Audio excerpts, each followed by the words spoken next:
गुरु प्यारी सात संगत जी, आप सभी को प्यार भरी राधा स्वामी जी। आज जो हम आपको साखी सुनाने जा रहे हैं वो साखी एक माँ और उसके बेटे की है। एक माँ बेटे की और भी मैंने एक दो साखियाँ सुनाई हैं, मगर यह उनसे अलग है। ये भी एक माँ बेटे ही रह जाते हैं। एक कोई औरत थी और उसका एक लड़का था। उस औरत का पति कुछ दिनों पहले मालिक का प्यारा हो गया।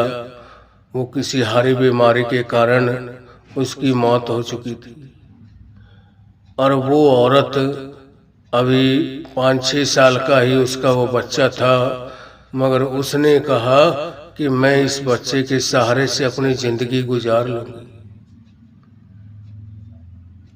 उस बच्चे के सहारे से ही मैं अपने दिन काट लूंगी। मेरा बच्चा जवान हो जाएगा और मैं इसका शादी वगैरह करके मेरा भी परिवार बढ़ जाएगा। अब कई दिन चलते रहे। जब वो बच्चा 10-12 साल का हो गया, लगभग 12-13 साल की उम्र थी, उस वक्त किसी कारण किसी हारी बीमारी से उस बच्चे की भी मौत हो गई। अब जब वही एक सहारा था एक माँ के लिए, जिसने उसी बच्चे के सहारे पर, उसी के सर के ऊपर उसने अपनी आगे की जिंदगी की जो नींव थी वो पक्की की और उसको यह सोचा कि मैं इसी के सहारे से अपने दिन काट लूंगी, मैं कोई दूसरा घर नहीं बनाऊंगी। क्योंकि दूसरा जो घर होगा वो इस बच्चे से अलग रखेंगे। इसको कहेंगे कि ये तो पता नहीं किसका है और इसके साथ बचपन से ही, आज से ही मैं इसको दुखी कर दूंगी। यह मैं नहीं कर सकती। मैं अपनी जिंदगी ऐसे ही गुजार लूंगी और इस बच्चे को मैं अपने साथ रखूंगी। मैं अब इसको कमा कर खिला लूंगी, अपने को पाल पलोस लूंगी मैं। तो दोनों माँ बेटे रहते और जब वो 10-12 साल का हो गया, 12-13 साल का, जवानी की उसमें थोड़ा पैर रखा ही था। 13-14 साल की उम्र में जब बच्चा होता है, धीरे धीरे उसको दुनिया का ज्ञान, दुनिया की समझ आने लग जाती है। उस वक्त उस बच्चे की मौत हो जाती है। तो जो उसकी माँ थी, उसकी माता, कहते ना माँ बाप के अंदर तो उस दिन इतना दुख होता है, या वो माँ बाप ही जानते हैं या वो परमात्मा जानता है। उनके अंदर उस दिन वो विलाप, वो विरह, वो तड़प होती है कि मालिक अगर ऐसा ही करना था तो इससे बढ़िया तो हमको आप देते ही ना। क्योंकि हमारा इससे इतना मोह प्यार ही ना होता। हमें यह तो दुख रहता कि मालिक ने हमें दिया ही नहीं। और आज 12-13 साल का जब लड़का हो गया है, आज आपने इसको वापस बुला लिया। अब मैं किसके सहारे रहूं? इसका पति भी नहीं रहा। अब वो उसके चले जाने के बाद इतना रोती, इतना, किसी के मनाने पर, किसी के चुप करवाने पर भी अंदर के उसके तन बदन को आग लगी हुई थी और इतना तेजी से, इतना जोर से रो रही थी कि मालिक आपने मेरे साथ अनर्थ किया है। बहुत बड़ा आपने मेरे साथ, यह जो मेरी जिंदगी का एक सहारा था, मेरी एक आंखों का तारा था, यही इसी के सहारे मैं अपने दिन काटना चाहती थी, वो भी आपने ले लिया। अब इतना जब दुखी रहती, इतना उसको दुख होता, इतना रोती उसके ऊपर कि हद से ज्यादा, और किसी की बात नहीं सुनती। तो कुछ देर के बाद में वहां एक महात्मा आ गया। अब वो महात्मा बहुत समझदार, बहुत ज्ञानवान था।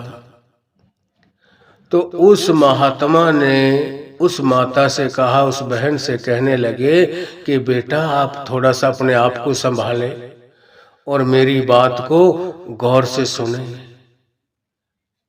कहने लगा वो महात्मा कि बेटा मैं इसको जिंदा कर दूंगा, आप इतना दुख दर्द इतना इसके ऊपर विलाप मत करें, ये तो कोई ज्यादा बड़ी बात नहीं है, मैं इसको जिंदा कर दूंगा अभी, मगर आपको छोटा सा एक काम करना पड़ेगा।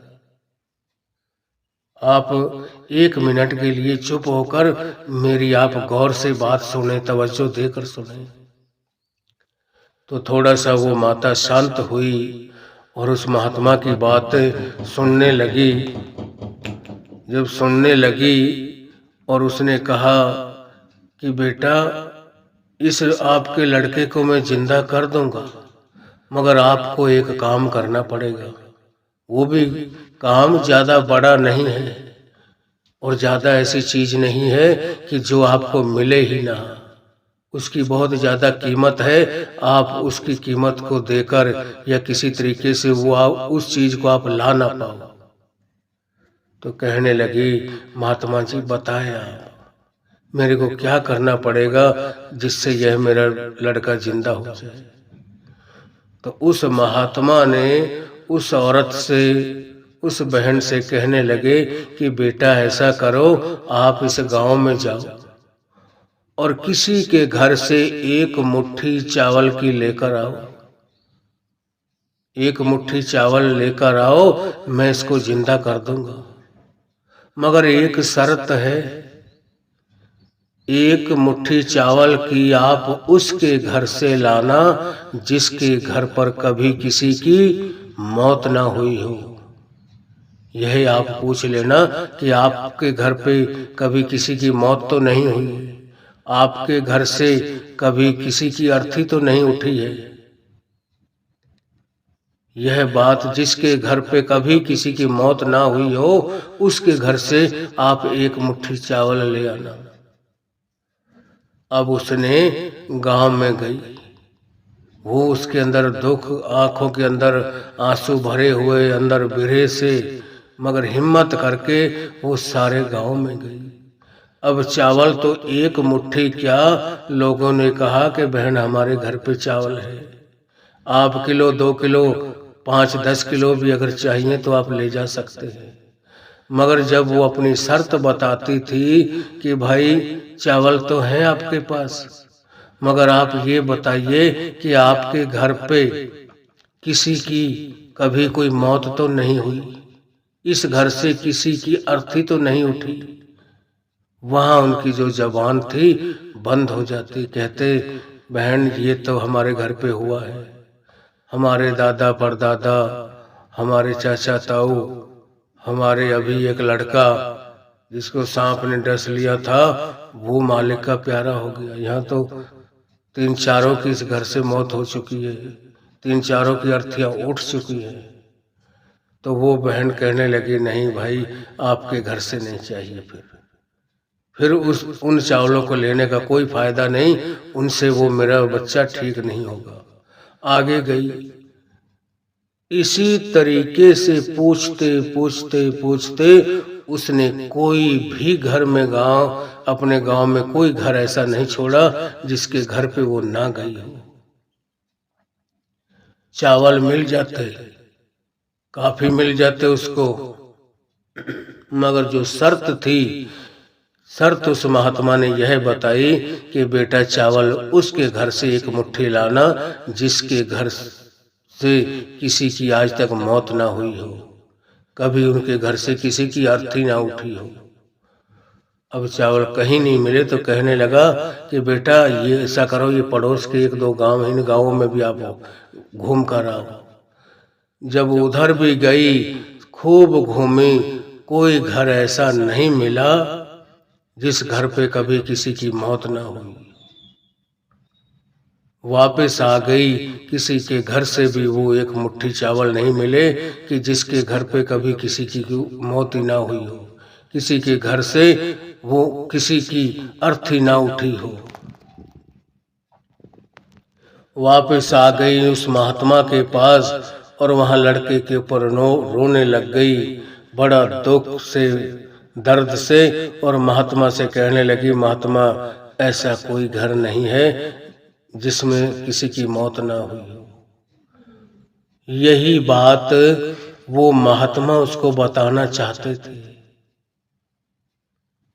यही चीज दिखाना चाहते थे ताकि यह समझ जाए कि यह तो दुनियादारी है और जो इस दुनिया में, इस महतलोक में आया है, यहाँ जो आया है उसने एक न एक दिन जरूर जाना है। हम तो एक तरह की उस परमात्मा की फसल है। वो पकी हुई को भी काट सकता है, कच्ची को भी काट सकता है, और ना उसको किसी भी वक्त उसको ले जा सकता है। ये उस परमात्मा का खेल है। और कहते हैं ना, बारी अपनी अपनी, कोई आज गया, कोई कल गया, कोई परसों गया, यहाँ बैठा कोई नहीं रहेगा। आज आप हैं, आप भी एक दिन, जिस दिन आपकी सांसों रूपी पूंजी पूरी हो गई, कोई न कोई जरिया लगेगा, किसी हारी बीमारी का, एक्सीडेंट का, कि बिजली का, कोई सांप बिच्छू का, कोई भी, ये तो एक जरिए है। क्या उसके साथ ये हो गया, इस बीमारी से, इस उससे वो चला गया,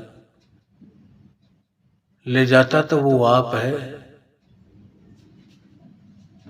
क्यों? वाणी में लिखा हुआ है, करे करावे आपे आप, मानस के किछ नहीं हाथ। जो भी वो करता है वो अपनी दया मेहर से ही करता है।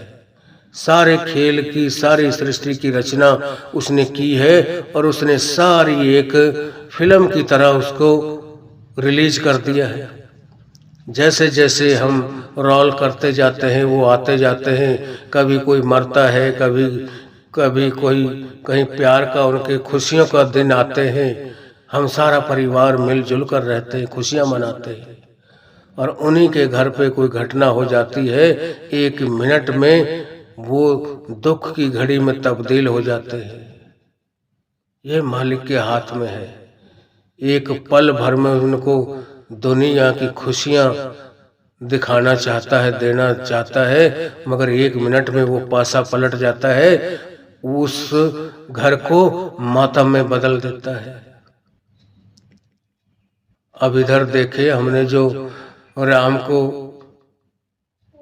उनको उस दिन राज तिलक होना था, अब उधर कितनी तैयारियां चल रही थी, कितना लोगों के अंदर, सारी प्रजा के अंदर खुशी थी, खुशी का माहौल था, मगर उसी वक्त कैकेयी ने उसको 14 वर्ष का वनवास का जो वचन उसने बोले थे कि मैं जब मेरा जी करेगा, जब मांगूंगा। राजा दशरथ ने कैकेयी को कहा, दे रखे थे वचन कि आप कभी भी कुछ मांग सकती हो, जब आपका जी करे। अब उस दिन ऐसा वक्त आ चुका था, अब उधर से तैयारियां चल रही हैं सिंहराज तिलक होने की, कितनी खुशियां, कितने ढोल नगारे, और एक मिनट में वो पासा पलट गया। सारी पब्लिक, सारी प्रजा मातम में आ गई, मातम छा गया वहां। क्यों? उसने कहा कि राम को 14 वर्ष का वनवास और भरत को राज तिलक हो। मेरा लड़का जो भरत है वो राज तिलक की गद्दी का वारिस बने। तो ये चीजें हमारे जन्म से पहले तय हो चुकी हैं। सब कुछ हमारे जन्म से पहले एक फाइल तैयार हो चुकी होती है, किसने किसके साथ कितने दिन तक रहना है, कितनी जिंदगी उनको एक साथ इकट्ठा रहना है, कितने दिनों उसको अकेले जिंदगी गुजारनी पड़ेगी। ये हमारे जन्म से पहले तय हो चुका है। जन्म से पहले एक फाइल तैयार होती है। जैसे हमें पुलिस पकड़ के ले जाती है, हमने जो जुर्म किया है उस जुर्म को लेकर उसकी जो धारा होती है उस धारा को लगाकर एक उसका नाम, गांव, उसका पूरा एड्रेस, पूरा सब कुछ लिखकर और उसकी एक फाइल तैयार की जाती है, जिसके बदौलत उसका पूरा केस चलता है। इसी तरीके से हमारी जन्म रूपी, जिंदगी रूपी जो है वो भी एक फाइल तैयार मालिक पहले करता है कि मैं इस जीव को महतलोक में भेज रहा हूँ, इसकी माँ, इसका बाप कौन बनेगा, इसकी परवरिश कौन करेगा। इसीलिए संत तुलसी साहब ने अपनी वाणी में फरमाया है, पहले बना प्रारब्ध पीछे बना शरीर, तुलसी रामा तुझे अभी न आई धीर।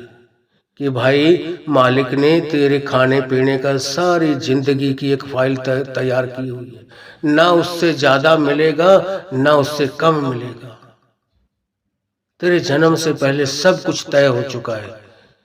कितने आपने अन्न के ग्रास खाने हैं, कितने कदम चलने हैं, कितने घूंट आपने पानी के पीने हैं, उससे एक घूंट भी फालतू नहीं भर सकते, एक कदम हम फालतू नहीं रख सकते। ये सब कुछ पहले तैयार होता है। ये जो दुनिया है, यह जिंदगी, ये तो एक तरीके की मालिक ने इस संसार को एक फिल्म की तरह तैयार किया है। ये परमात्मा रूपी इस संसार की एक मालिक ने फिल्म तैयार की हुई है,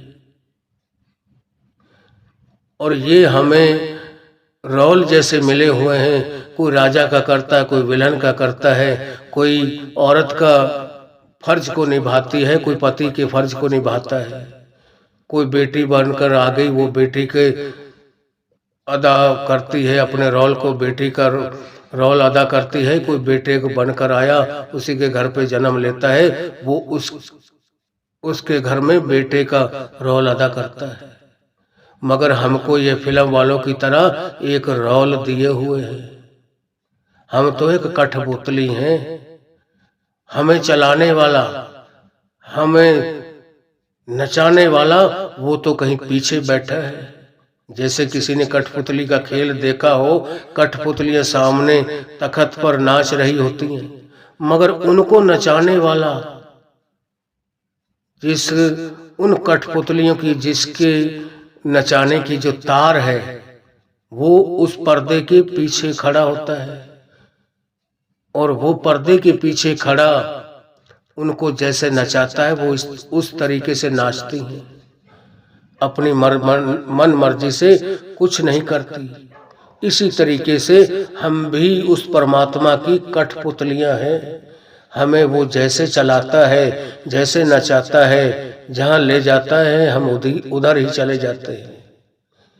इसीलिए संत कबीर साहब ने अपनी वाणी में फरमाया है कि मैं कोकर तेरे द्वारे दा, मोतिया मेरो नाम, गले हमारे जेवरी, जह खैचे तह जाओ।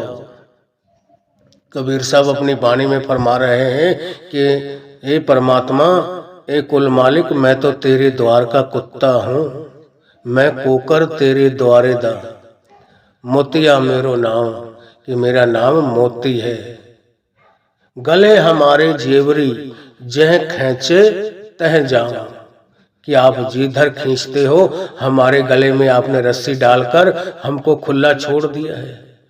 और हम ये सोचते हैं कि हम पता नहीं अपने आप घूम रहे हैं, हम अपने आप सब कुछ कर रहे हैं। हमसे करवाने वाली वो ताकत, हमारे शरीर रूपी जो रिमोट है, हमें इस शरीर को चलाने वाला, जैसे हमने अपने घर में कोई टीवी लगाई है, उसका जो रिमोट होता है वो उस घर परिवार वालों के हाथ में होता है। हमारे भी उसी तरीके से इस शरीर रूपी घर को चलाने का जो रिमोट है वो उस परमात्मा के हाथ में है, उस कुल मालिक के हाथ में है। वो इस शरीर को जैसे चलाता है, यह उसी तरीके से चलता है। अपनी मन मर्जी इसकी कुछ नहीं चलती। यह चाहते हुए भी कुछ नहीं कर पाता, होता वही है जो उस परमात्मा को मंजूर होता है। और जो इस दुनिया में आया है ना, उसने एक ना एक दिन जरूर जाना है। मगर जिस दिन जिसके घर पे इस तरीके से मौत होती है, उस दिन उसके घर पे कोई और चीज होती है। उस दिन इतना दुख दर्द होता है कि एक तरह से उसके ऊपर पहाड़ टूट कर गिर पड़ा हो, इतना उसको दिखाई देता है कि बस अब मेरा दुनिया में कुछ नहीं रहा। इसी तरीके से एक कहावत बताते हैं कि किसी औरत का पति गुजर गया 2-4 साल शादी के बाद में। अब उसको इतना दुख दर्द, इतना रोती थी, इतना करती थी विलाप उसके उसमें बहुत ज्यादा। वहां भी कोई मालिक का प्यारा आया और उसके सर पर हाथ फेरा, कहने लगा कोई नहीं बेटा, हम भी एक दूसरे को पता नहीं कौन से जन्म में हमने एक दूसरे को धोखा दिया है, एक दूसरे का साथ छोड़कर हम गए हैं, आज वो भी आपको उसी तरीके से छोड़कर चला गया है। ऐसा करना, आप इस पहाड़ी के ऊपर जाकर देखना, इस पहाड़ी की पार की तरफ दूसरी तरफ क्या है, और मेरे को आकर बताना। अब वो औरत उस पहाड़ी के ऊपर चढ़ी और उस पहाड़ी की दूसरी तरफ जब उसने नजर घुमाई तो उसकी उस तरफ एक आंच की जो लहरें थी, आंच की जो लपट थी, उसके आग के शोले इतने बड़े उठ रहे थे कि जिसकी कोई हद नहीं, जिसके कोई नजदीक नहीं जा सकता। अब वो वापस उतर आई। महात्मा पूछने लगे, बेटा आप गए पहाड़ी पर? कहने लगी वो बहन, हाँ बाबा जी मैं गई उधर। क्या देखा? कहने लगी कि बाबा उधर तो इतनी भारी आग लगी हुई थी, इतनी तेज आग जल रही थी कि जिसके नजदीक नहीं गया जाता था। इतनी ऊंची उसकी लपटें, उसकी आग की जो शोले होते हैं वो उठ रहे थे। तो वो वापस आई तो उस महात्मा ने कहा बेटा कल फिर जाना। दूसरे दिन फिर उसको भेजा तो वो उसमें से आधी थे। थोड़ी आग जल रही थी मगर उतनी नहीं थी जितनी पहले दिन आग लगी हुई थी। जिस दिन पहले दिन आग जल रही थी इतनी तेजी से, दूसरे दिन उससे आधी भी नहीं थी। तो वो देख कर आई और उस महात्मा ने पूछा बेटा आज क्या देखा? कहने लगी महात्मा आज भी आग तो थी मगर आज बहुत कम थी। कहने लगा ठीक है आप कल फिर जाना। और जब तीसरे दिन बाद फिर भेजा उस औरत को कि बेटा आज इस पहाड़ी के ऊपर चढ़ के फिर देखो कि उस पहाड़ी के पार क्या है। फिर जाकर देखती है तो वो आग सारी बुझ चुकी थी, खाली धुआं वगैरह निकल रहा था। यह एक मिसाल है हमें समझाने के लिए। आज हमारे साथ अचानक हमारा कोई यारा प्यारा, हमारे परिवार का सदस्य अचानक मालिक के घर चला जाए ना, मालिक उसको बुला ले, उस दिन उस घर परिवार वालों में जितनी आग, उस दिन जितनी वो आग उसके अंदर, वो बेरे रूपी दुखों रूपी जो पहाड़ उसके ऊपर उस दिन टूट कर गिरता है, जो पहले दिन दुख होता है उसके मुकाबले पीछे के दिन नहीं होते। फिर वो पहला दिन सबसे ज्यादा तगड़ा होता है, सबसे तगड़ी आग लगी होती है उनके तन बदन में, किसी की बात ही सुनने को तैयार नहीं होते, इतने रोते हैं, इतना विलाप करते हैं। मगर दूसरे दिन मैंने कुछ कहा और किसी भाई बहन ने अपने घर की मुसीबत दुख परेशानी सुनाई, धीरे धीरे उसका दिल बनता चला गया, वो आग कमजोर पड़ती जाती है। तीसरे दिन और चौथे दिन और धीरे धीरे इसी तरीके दुनिया को देखा देखी वो अपने आप को संभाल लेता है कि भाई ये मेरे साथ ही अलग नहीं हुआ, यह तो पहले से ही सब कुछ तय है और जो आया है उसने एक ना एक दिन जाना जरूर है।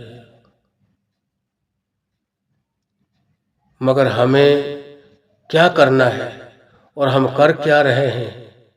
हमारा काम यह है कि हम बड़े बुजुर्गों का, आपसे जो बड़े हैं उनका आदर मान, उनका सम्मान करें।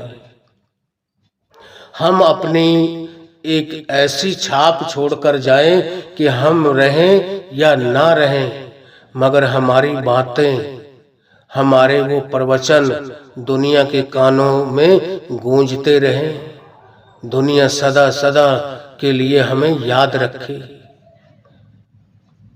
और जिनकी दास्तानें बन जाती हैं, दुनिया उनकी बातों को, जहां 10-5 आदमी इकट्ठे हुए उस आदमी को जरूर याद किया जाता हो, वो समझो सीधा सतलोक का वासी बन गया है, वो उस परमात्मा के घर पहुंच गया है। और जिस आदमी को कहे लोग उसके शरीर छोड़ जाने के बाद कि वो इतना निकम्मा था, इतना बेकार था, आज तक अपने घर परिवार वालों की किसी की उसने इज्जत नहीं रखी, अपनी चलाई है और अपनी ही उसने मन मर्जी की है, किसी की उसने बड़े छोटों की कोई लाज नहीं रखी, किसी की कोई बात नहीं मानी। उसको कहते हैं कि ये वो इतना निकम्मा आदमी था, ऐसा तो मालिक ऐसे को तो भेजे ही मत, तो अच्छा था, और वो तो इस दुनिया से गया हुआ भी अच्छा है।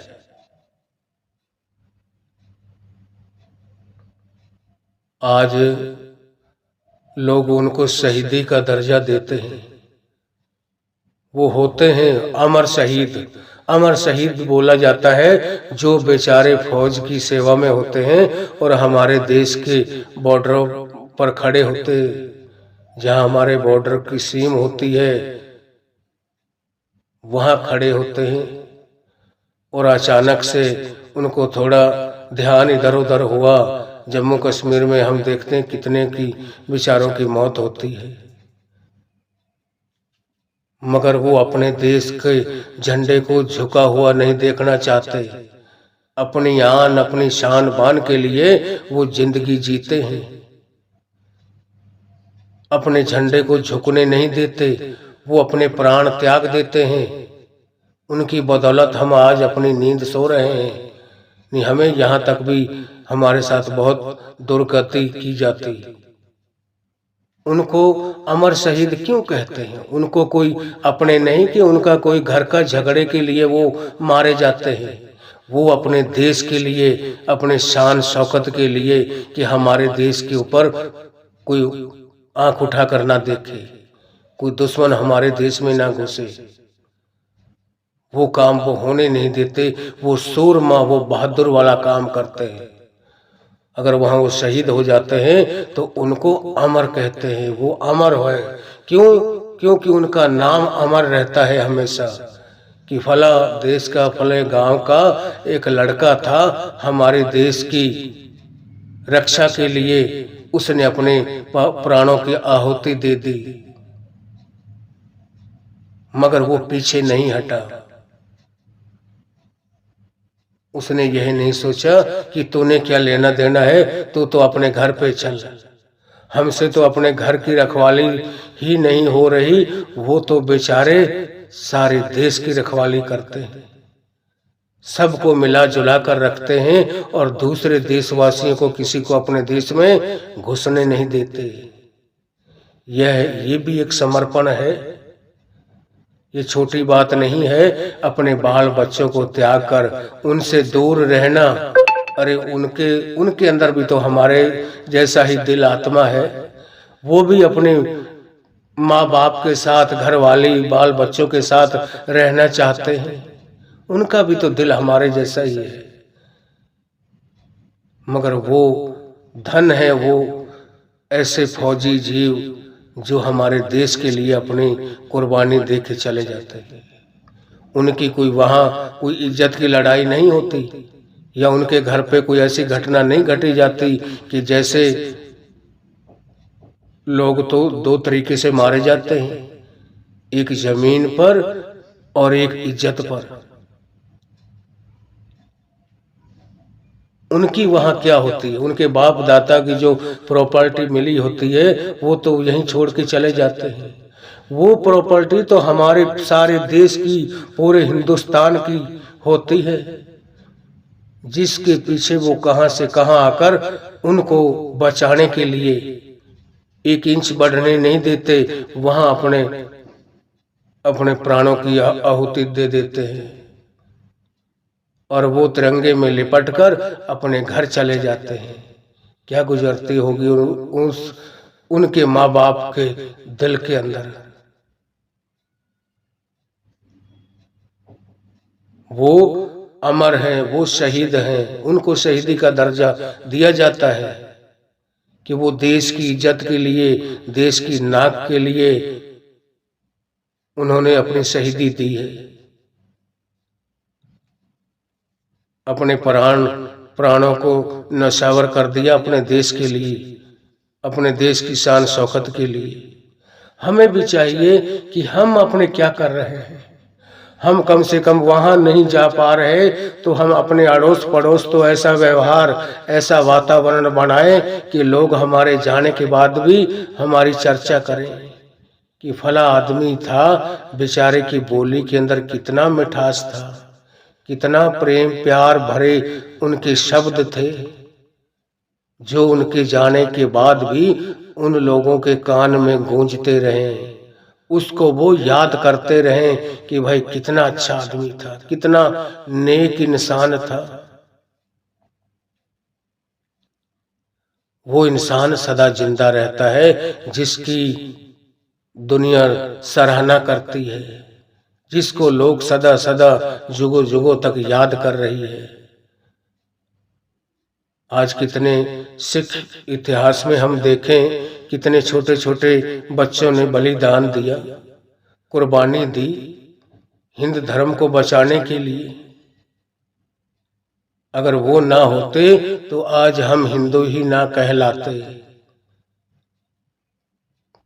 इसीलिए साईं बुल्ले शाह ने भी अपनी वाणी में फरमाया है कि बात कहूं मैं तब की, बात कहूं मैं अब की, जे ना होते गुरु गोविंद सिंह, सुन्नत होती सबकी। कि भाई बात मैं कह रहा हूं तब की, बात मैं कह रहा हूं अब की, जे ना होते गुरु गोविंद सिंह, सुन्नत होती सबकी। कि भाई यहाँ कोई हिंदू कहलाने वाला ही ना होता।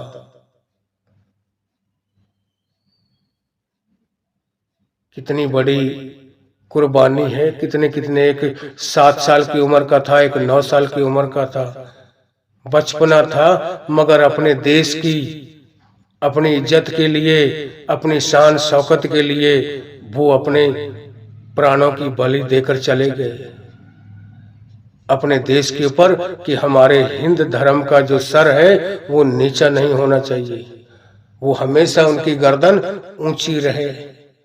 उन्हीं के बलबूते के ऊपर, उन्हीं के कारनामों को देखते हुए आज हमारा सीना चौड़ा है। हम चौड़े होकर कहते हैं कि हम हिंदू हैं, हम सिख हैं। जितनी भी हिंदू जाति है उनके बदौलत है। तो हमको मालिक ने ये इंसान का मौका दिया है, हमें अपनी बोली से, अपने वचनों से इतना मीठा, इतना प्यारा बोलें ताकि लोग हमारी सराहना करें। जहां भी 4 आदमी बैठे हमारी चर्चा करें। ऐसी भी चर्चा ना करवाएं कि कोई गलत काम कर दिया, लोग उसको हर आदमी कहे कि कितना नीच काम किया, कितना निकम्मा काम किया है। ऐसी चर्चा करवाने की कोई जरूरत नहीं। ऐसे तो इंसान जिनका मान मर गया, मैं इस शरीर के मरने को मरना नहीं समझता। जिस इंसान की इंसानियत मर गई, उसकी शान शौकत, उसकी इज्जत, उसका जमीर, जिस आदमी का जमीर मर गया वो जिंदा रहते हुए भी मरे के समान है। और उन पूर्वजों का जिनका हम अभी नाम ले रहे हैं, जिन्होंने अपने हिंद धर्म को बचाने के लिए अपने प्राणों की आहुति दे दी, वो आज भी जिंदा है। इस शरीर को छोड़ जाने के बाद भी वो जिंदा हैं। क्यों? उनके अंदर वो जमीर जिंदा था। यह शरीर के जिंदा रहने से जिंदा नहीं बोला जाता। आज मैं जिंदा हूं और मेरा जमीर खत्म है, मेरा कोई जमीर नहीं है, तो मैं जिंदा रहते हुए भी मरे के समान हूं। और जिनके अंदर वो अनख थी, अपने देश के लिए, अपनी जमीन, अपनी शान शौकत के लिए, अपने देश की तरफ, अपने धर्म के ऊपर जिन्होंने उंगली नहीं उठने दी, अपने प्राणों की बलि दे दी, वो सदा जिंदे रहते हैं।